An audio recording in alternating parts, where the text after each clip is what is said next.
আসসালামু আলাইকুম। কেমন আছেন সবাই? আলহামদুলিল্লাহ আমি অনেক ভালো আছি।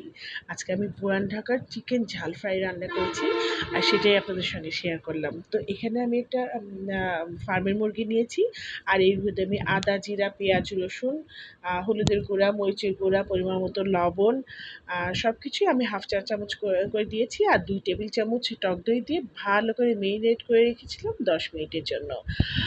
এরপর আমি কড়াইতে সাদা তেল দিয়েছি, দিয়ে আমি চিকেনগুলো দিয়ে দিলাম। দিয়ে আমি এটাকে ফ্রাই করব। প্রায় ৫-৬ মিনিটের মতো ফ্রাই করব।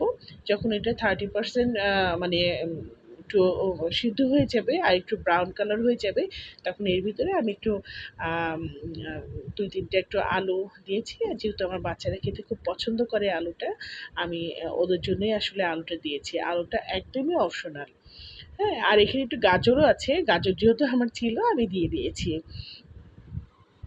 তো যাই হোক আমি খুব মানে ভালো করে একটু নাড়াচাড়া করে নিলাম। তো এখানে আমার 30% সিদ্ধ হয়ে গেছে, আমি নামিয়ে রেখেছি। আমি কড়াইতে আবার সাদা তেল দিয়ে দিলাম আর এখানে আমি কিছু গরম মসলা মানে ফোড়ন দিয়েছি। এলাচ, দারচিনি, লবঙ্গ, কালো গোলমরিচ, জয়িত্রী এগুলো ফোড়ন দিয়ে যখন ফুটে উঠেছে তখন আমি যে মানে ২ টো পেঁয়াজ দিয়েছি, একটু পাতা করে কেটেছি, হ্যাঁ? একটু স্টাইল করে কেটেছি। তো যাই হোক এইভাবে মানে ভাজাভাজি হওয়ার পরে এর ভিতরে আমি আবার একটু মসলাগুলো দিয়ে দিব। আদা, জিরা, পেঁয়াজ, রসুন সবই আমি ১ চামচ করে দিয়েছি। আর ধনিয়া গুঁড়া ১ চামচ, হলুদের গুঁড়া ১ চামচ আর লাল মরিচের গুঁড়া ৪ চামচ। পরিমাণ মতো লবণ, এগুলো দিয়ে আমি আবার খুব ভালো করে কষিয়ে নিচ্ছি। যেহেতু আমি মুরগিটা মেরিনেট করে রেখেছিলাম সবই হাফ চা চামচ করে, এজন্য আমি আর খুব বেশি মসলা দিচ্ছি না।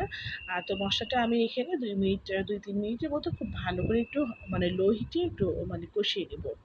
আর মশলাটা কষানো হয়ে গেলে এর ভিতরে আমি এখন আচ্ছা ভেজে রাখা চিকেনগুলো দিয়ে দিচ্ছি।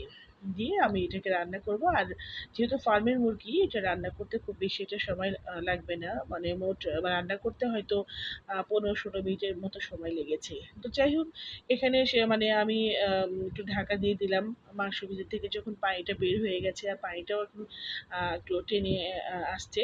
তো টেনে আসার পরে আমি এর ভিতরে বাকি আর মানে কিছু উপকরণগুলো দিয়ে দিব। তো আসলে মানে এইটা একটু নতুন স্টাইলের রান্না।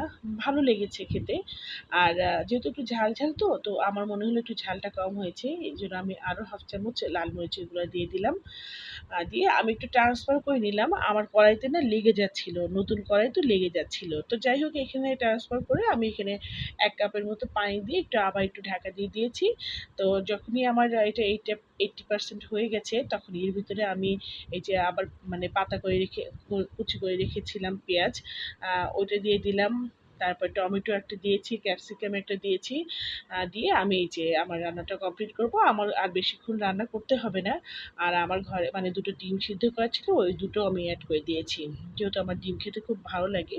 তো যাই হোক রান্নাটা কিন্তু অলমোস্ট রেডি হয়ে গেছে।